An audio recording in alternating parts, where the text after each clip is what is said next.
This is Carol Kurtz Darlington. I am an associate Art2Ride trainer, and this is Dominique and her horse Lenny, who is a 12-year-old thoroughbred that she's only had for 1 month. She tells me that he was off the track, then was a hunter, and most recently was a point-to-point racer, which is horse racing over fences. So we can see that this guy is pretty fit.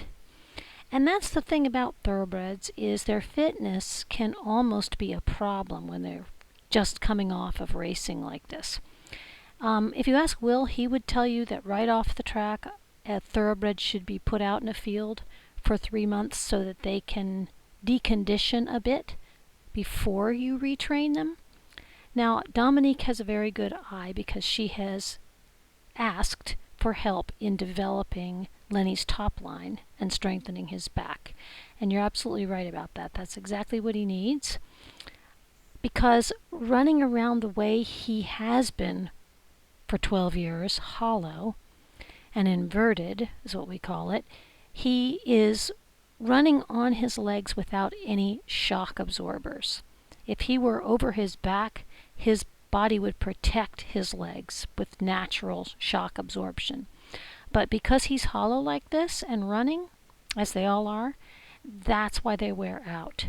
So I think it's really great that you've got him and that you want to help him learn a new way of movement, because he will last many, many more years to come when he develops a top line and can work over his back. Then he has the natural protection of his joints so that he doesn't wear out like so many of these horses do, because he is really just running around right now upside down.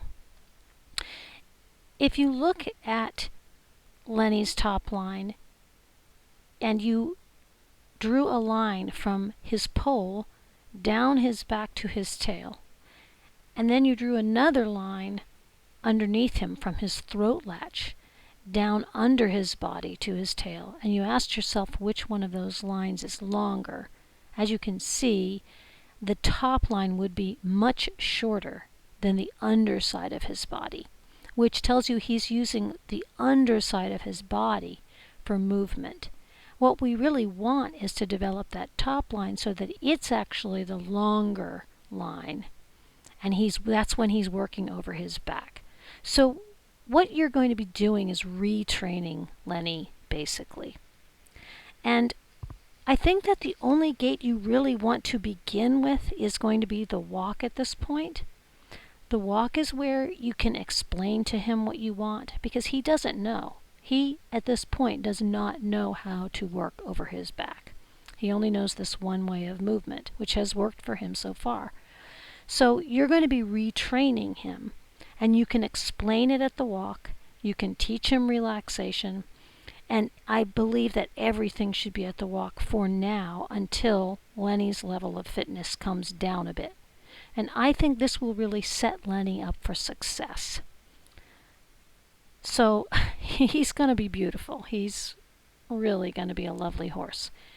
But as you can see at this point, that is what he needs.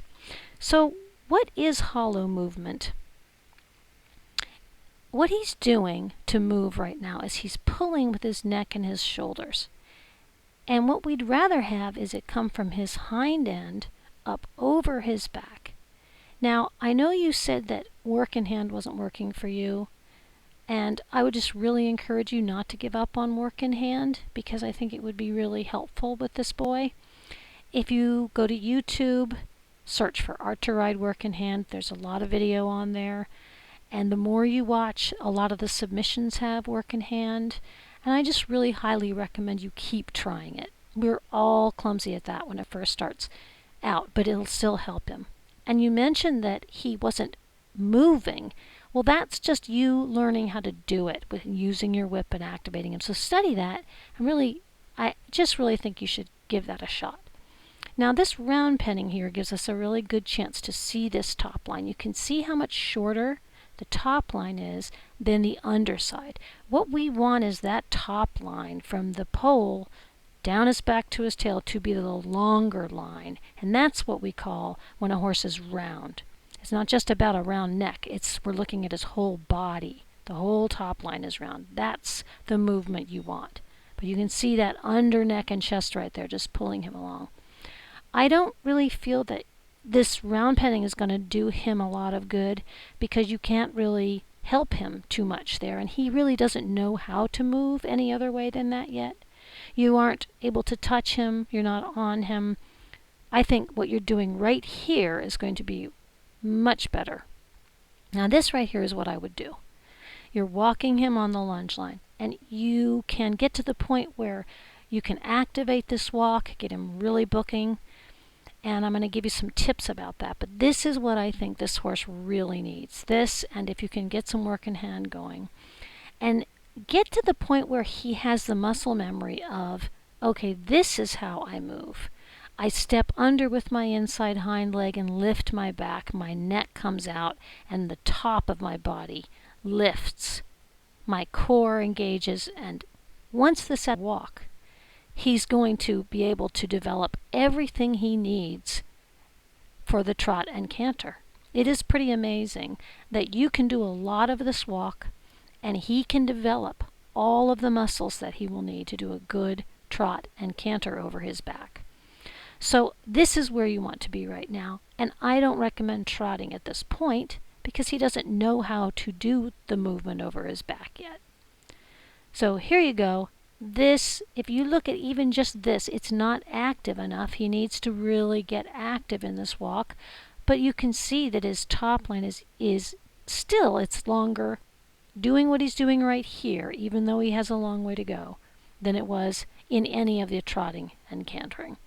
So if you think of lunging as riding from the ground, and the lunge line is your rein, and the whip is your leg, that's going to help you. So that lunge line needs to be a straight line. If you can get some weight of rein contact in that line, and your job is to keep that line straight the whole time consistently. Now you're not pulling on him, but you are trying to soften his jaw just by having enough contact in that line all the time that he can ride into that contact. So work on keeping your lunge line straight. Move if you have to without backing up though. And keep that line consistent for him. That's what you'll do with your reins when you're riding at the walk too. And then the whip will be how you're going to get his haunches out a little bit more away from you. And that's how you're going to encourage that inside hind leg to actually step under him a little bit, almost like a shoulder in. When he does that, that's all you need. His back will come up just from that activity, and his neck will lengthen, and then he'll start to get a nice stretch, and the stretch will facilitate him developing all those muscles so that he can work over his back. And then it's just time spent in that work so that his muscles can develop, so that he can understand it, so that the under muscles will start to atrophy, and he can get less fit in the meantime, so that your training will really be productive. So I really would love to see you do this walk work on the lunge line and really work on that work in hand and don't give up on it. And then you could send a video in when he's stretching over his back more, and we can take a look at it, see how he's doing, and take the next step. But don't be frustrated with this walk work, because this is what he needs, and this will give him everything he needs. This is the hardest part. Having the patience to let the horse develop is the hardest part of this training, I think. I don't think it's really even that the skill is so terribly challenging. I think it's the patience. We have to have the patience to let the horse develop. But he's going to be a lovely mover. It's going to be well worth the time you're spending, and he's going to be really fun to watch. So I hope that you'll send in another video in a few months and we can see how you're doing with his walk work over his back.